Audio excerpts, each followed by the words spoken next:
I have often mentioned the fact that we can derive the right impulses from spiritual science only if we make the effort to progress ever further in a positive, concrete understanding of the spiritual beings about whom spiritual science wishes to instruct us. I have emphasized here before that we must, of course, realize first that human beings consist of a physical body, an etheric body, an astral body, and so on, and we need to know how these various members are related to one another. But if we are intent upon deriving the right impulses from spiritual science, it is not enough to rest content with these abstractions. We need to become thoroughly familiarized with the interrelationships in the cosmos, whereby these members of the human entelechy are incorporated into the entire cosmic process. Our physical bodies incorporate us into the physical world and set us down on the physical plane. They make us resemble our parents and other forebears in the ongoing stream of heredity. They bring this about through the fact that they bear within themselves certain preconditions of similarity to our ancestors. And much else is also responsible for the incorporation of our physical bodies into the physical world. We concerned ourselves yesterday, to some extent, with an awareness of how human beings who gradually advance to what is known as clairvoyant perception free themselves from their dependence upon their physical bodies as tools for relating to the world. The next step is, then, that the etheric, rather than the physical body, serves as the direct means of interrelationship with the world. Imaginative perception takes the place of the mental images and other knowledge acquired with the use of our physical bodies, that is, with the sense organs and the brain. I tried yesterday to describe in a more pictorial way how changed the soul feels when it progresses from using the physical body to making use of the etheric body. It is true, of course, that we are always making use of our etheric bodies, except when we are sleeping, but we use them in the sense that they carry on their activity within our physical bodies, so that both the physical and etheric bodies are made use of during our life on the physical plane. But we come to know what the particular characteristics of the etheric body are when it is lifted out of its connection with the physical body and put to use as our sole perceptive instrument.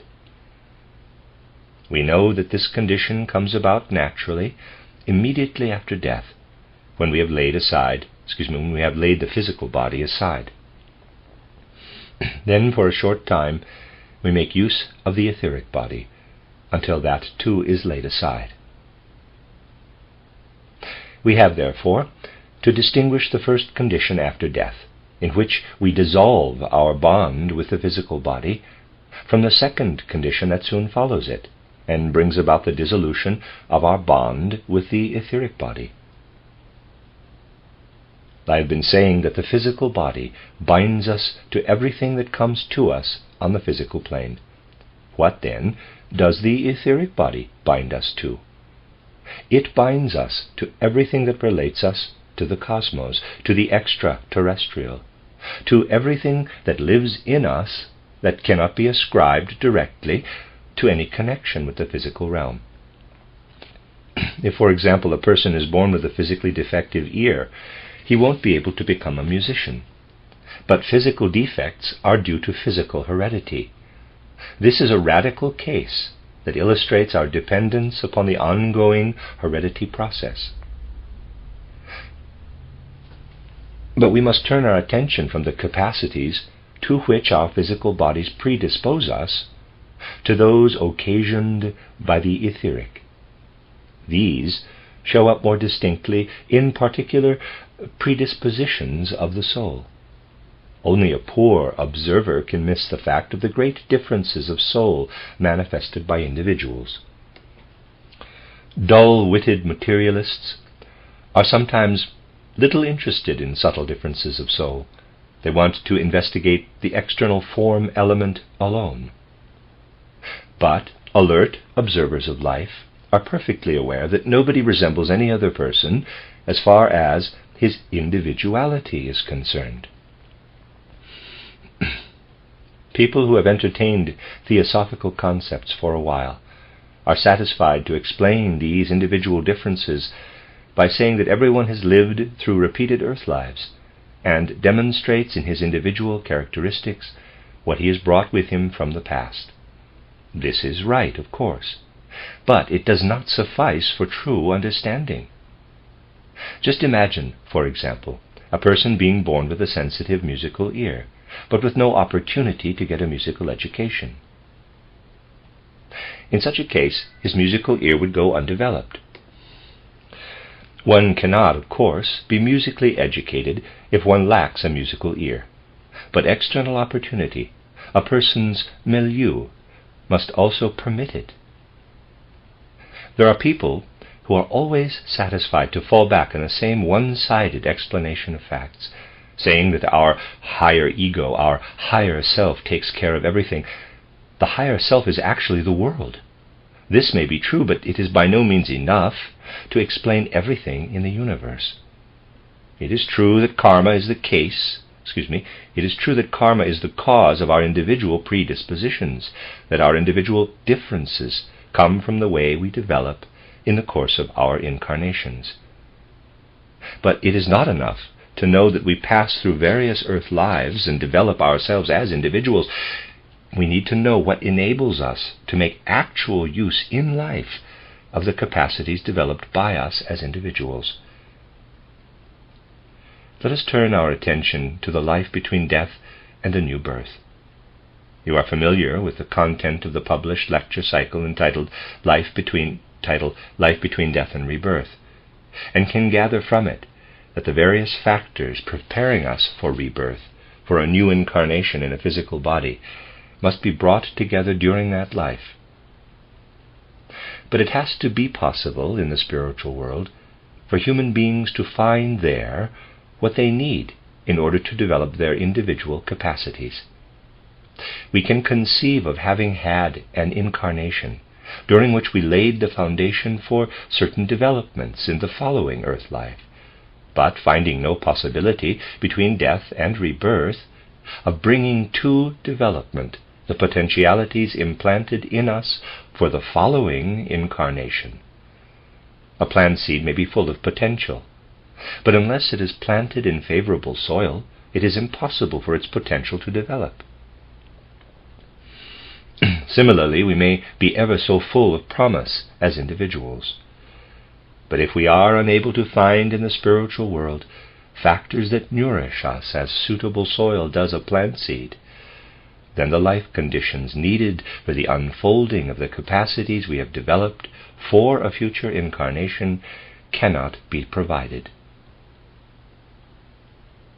This can make us aware that the world contains deep, hidden secrets that can be discovered if we train the light of spiritual science on the actual facts. A few catchy theories or sayings, such as that we have various incarnations and so on, each as our individuality dictates, from one to the next, are not enough. They do not reach down to what we experience as the riddles of life. The need, as I have reiterated these last few days, is always to find the right perspective. We will encounter much in life that will strike us as profound riddles that need some degree of solution if we are not to feel ourselves helpless strugglers who, though we may see the riddles life presents, cannot cope with them. There is a riddle I want to bring up here because it deals with the spiritual investigator's connection with the question of what conditions contribute to the development of individuality. I'll characterize it later on. I refer to the riddles we encounter in life with respect to the varying ages at which people die. Let's say one person lives to a green old age, while someone else dies very young. People die, of course, at all the various ages. We can state this thoughtlessly. There is particularly little inclination to be sensitive to a riddle so frequently encountered.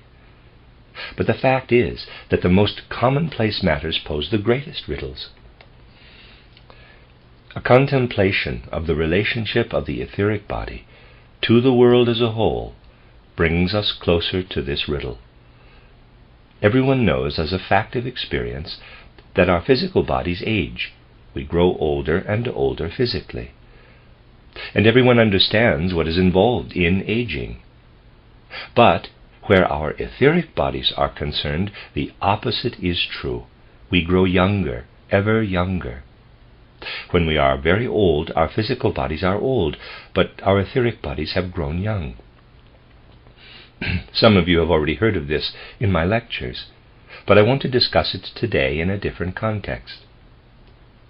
We have to develop our etheric bodies during an incarnation in such a way that when we have come to its close, our astral bodies will be so embedded in these etheric bodies that they feel themselves prepared for their appropriate entrance into the next life.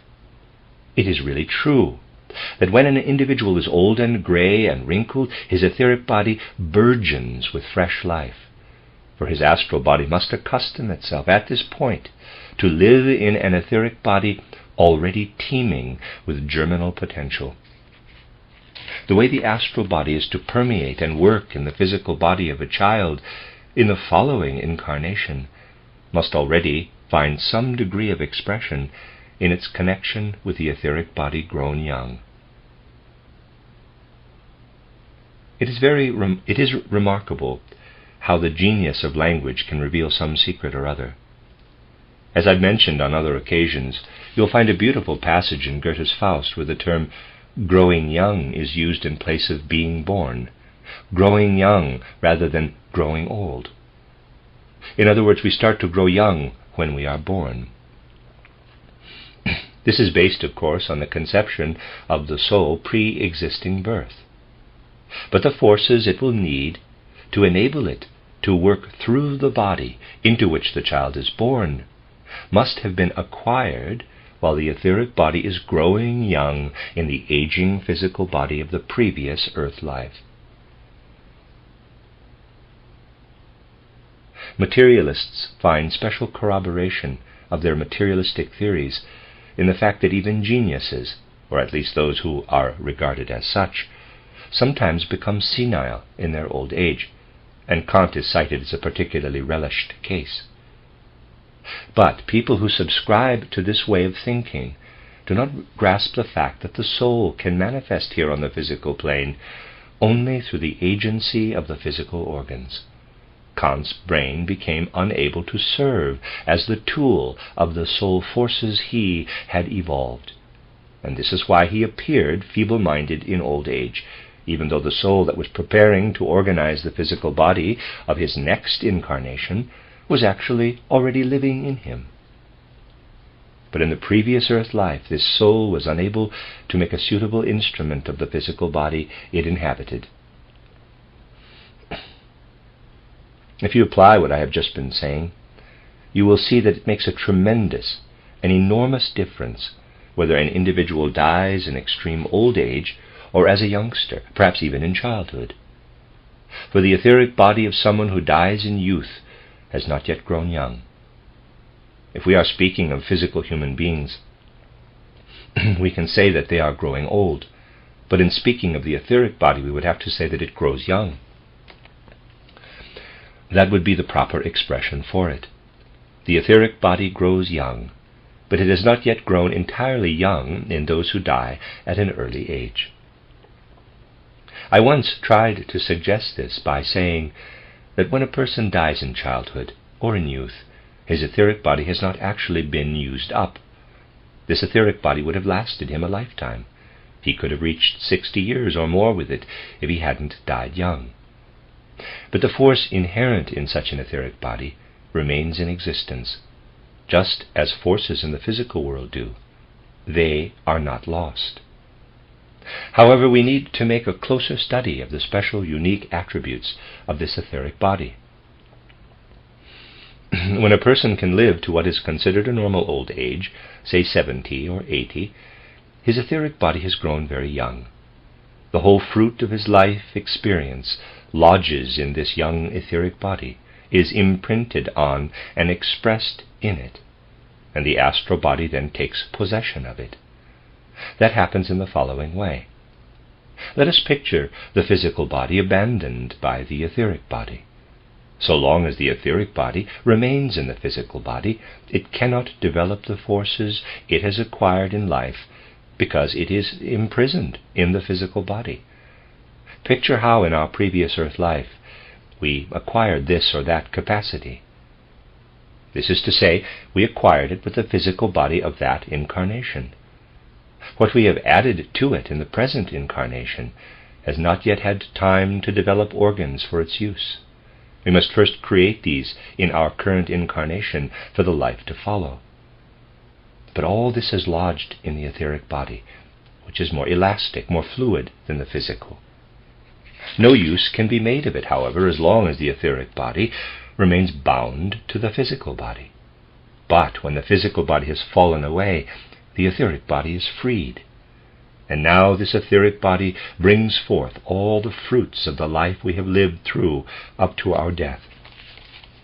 That is also the reason why it presents the whole life panorama that spreads out before us for a few days, the tableau of finished earth life, so that we may learn and acquire from this panorama everything that can be extracted from our past experiences. And that takes place during the few days during which we have the tableau before us. Every morning on awakening, when our astral body enters our physical and etheric bodies, it has to adapt itself to what has evolved out of the physical and etheric bodies of the past incarnation. And there it encounters what we have made of ourselves. The astral body never enters the etheric body in a way that allows it to make use of what the etheric body has developed in the present incarnation. But after death, it does so. It is related to the etheric body in a way that lets it feel and perceive and sense the fruits gathered from the life just ended. And when, a few days later, the astral body separates from the etheric, the entire product of that life is contained in the astral body as the result of the astral body's having drawn it out of the etheric body during the days it has spent there. The astral body needs to spend only those few days in the liberated etheric body to live through everything that an incarnation has brought forth. But it takes a long time so to shape what it has thus experienced that a new earth life can be fashioned from it. It requires a great deal, as you see, to fashion a new life. And if it were left to human wisdom to achieve this fashioning all by itself, the result would certainly be most inadequate. Try to picture yourselves having to shape your entire physical instrument with the content of your consciousness. You would first have to have a thorough understanding of it, but every glance into external science makes it clear how little insight into our physical makeup we possess. But between death and rebirth, we possess it sufficiently to be able to fashion our physical body right down into its most delicate details, in a way that qualifies it to make use of the capacities evolved in the previous incarnation. If someone were to ask you how a convolution of the brain could be arranged to conform with the capacities acquired in the previous incarnation, and you had to decide whether it should be turned or twisted thus or so you wouldn't be able to say, let me read that again, sorry. If someone were to ask you how a convolution of the brain could be arranged to conform with the capacities acquired in the previous incarnation, and you had to decide whether it should be turned or twisted thus or so, you wouldn't be able to say, if you were examined on the subject, that twisting in some particular direction would correspond to a person's having been an orator in his past incarnation, and that particular twist would produce the right working out in this life of the acquired capacity. How could you conceivably answer out of the consciousness you possess on the physical plane? But we have to answer that question in the life between death and rebirth. For we must endow the new etheric body with the requisite capacity delicately to chisel out our organs. A single word suffices to describe what is needed, but I wanted to evoke a sense of what this word encompasses. Wisdom is required, a wisdom human beings really need to have. Even though Kant grew feeble-minded in old age, his soul, which is to say his astral body as it lived in his newly constituted etheric body, his soul was wise, for it was already in possession of wisdom. But his ego was unable to raise it to a conscious level with the brain. His soul contained the wisdom that was to emerge between death and rebirth and make its contribution to Kant's future incarnation. Kant lived into old age. The older a person grows, physically speaking, the more pronounced is this moment of wisdom. But in the case of those who die young, the situation is different, for the etheric body has not grown young, and there is consequently less earth-acquired wisdom stored up in it. It is earth-acquired wisdom that is involved here. Something else takes its place. Those who die early have old etheric bodies that have not had time to grow young, and these are all the more teeming with will. Direct will force in all its immediacy, the love element, creative love force, permeates them. That is the difference between the etheric bodies of the old and young. The former bear more the character of wisdom, the latter of will. The etheric body of a person who dies young streams out love, a warm etheric love element, while that of an older person streams out an aura filled with light and wisdom. We can answer the question that interests us here by asking spiritual science. What would happen if, for some reason, everyone were to grow very old, living on to 80 or 90, if not a single person died young? What would the result be?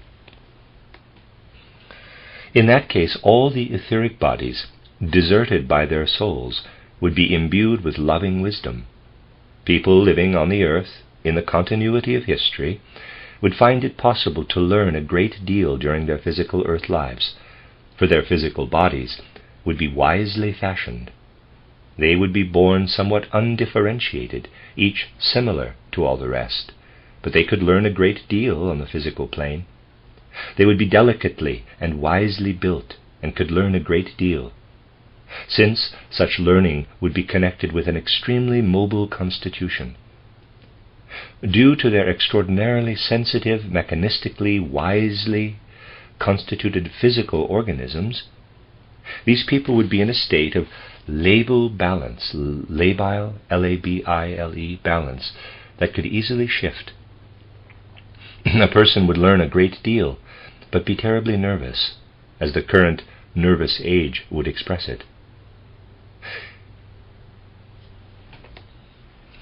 It would be a humanity tending to fidget and to have a precarious balance, very gifted for learning on the physical plane, but nevertheless very restless and fidgety. We had better say fidgety rather than nervous. Why not put it in a way that feels right? In earlier times, even a couple of centuries ago, throughout Europe, a person who had strong nerves and could stand a lot was referred to as nervy or nervous. But nowadays the tone is not set by the same people, so the meaning of the word got turned into the exact opposite. Now the soul differentiations we bring with us into an incarnation from the spiritual world would not exist in human development if everybody grew old, if no one were to die young. There would be no talents, no being born with special gifts. People would come into the world more or less like each other, more or less undifferentiated. They would differ from one another and learn different things only as a result of experiencing different conditions on the physical plane, and would be rather similarly adaptable to whatever circumstances they encountered. Special individual needs would be taken care of by karma through the agency of heredity. Beyond this, what we know as predispositions to special soul qualities would be lacking. People would simply not possess inner differences. But everything in the world has to be founded on balance, as I've often said. And in these matters, too, there can be no one-sidedness. Human life must accordingly be built, on the one hand, on the possibility of pouring into the physical body what an individual has stored up as wisdom in the etheric bodies growing younger for use in a future incarnation. On the other hand, the will impulses of those who die young are needed. I have shown at hand many examples how children who die very young have not expended their etheric bodies. Right here in the Goetheanum, we ourselves live in the aura of an etheric body, out of which those forces that provide artistic stimulus are derived. I explained how a child belonging to the Goetheanum community left his etheric body at his death, and that this etheric body has created an aura that is incorporated into our building. Those able to perceive the nature of the impulses that come from this etheric body find support in them for the artistic impulses to be lived out here. But this is in general the situation with the etheric bodies of those who die young. They go back. They haven't as yet grown so young as entirely to have worn down the will element. Instead, will and creative love forces accompany them into the spiritual world. And now a continuous interchange has to take place between those etheric bodies that have grown wholly young and those less young. Continuous mutual support is exchanged in the spiritual world between what ascends from the earth in the etheric bodies of the very aged and the etheric bodies of young people, or indeed of those in the in-between years. When very young people die, those referred to in Faust as the midnight born, their etheric bodies are very old, quite hoary in fact, but they are endowed with strong will forces. Etheric bodies of this kind are able to work powerfully on the long-lived etheric bodies of those who grow physically old. Just think what a brilliant idea it was that made Goethe have the centenarian Faust go to heaven surrounded by the etheric bodies of very young boys, the midnight born, hinting thereby that an exchange of the kind described has to take place. This interchange is always going on. We can therefore say that there exist in the spiritual world the etheric bodies of human beings who have grown physically old, and various things are taking place in them, see drawing, color mauve. Then, in red, the etheric bodies of deceased young people, with various things taking place in them as well. And an interchange between them, a process of mutual exchange. And what we encounter in the life between death and rebirth is the result of the situations that develop in this exchange between the etheric bodies of those who died young and those who died old. This interchange is essential. Without it, the evolution of humanity on earth could not proceed properly. The beings who direct this interchange are to be found in the realm of the angel hierarchy, so that we really have to recognize such an interchange between two kinds of etheric bodies in the spiritual world in which we are immersed. The two kinds of activity coalesce like two merging rivers, but they are then given proper direction and regulation by angelic beings. That is one of the tasks with which angels are charged.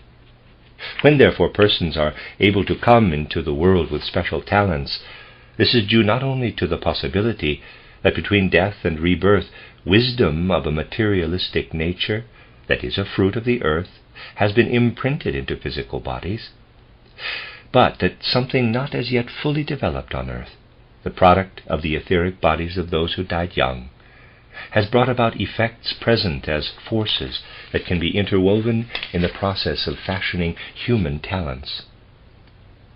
You see how spiritual science can bring about a living feeling for things when we really immerse ourselves in its secrets.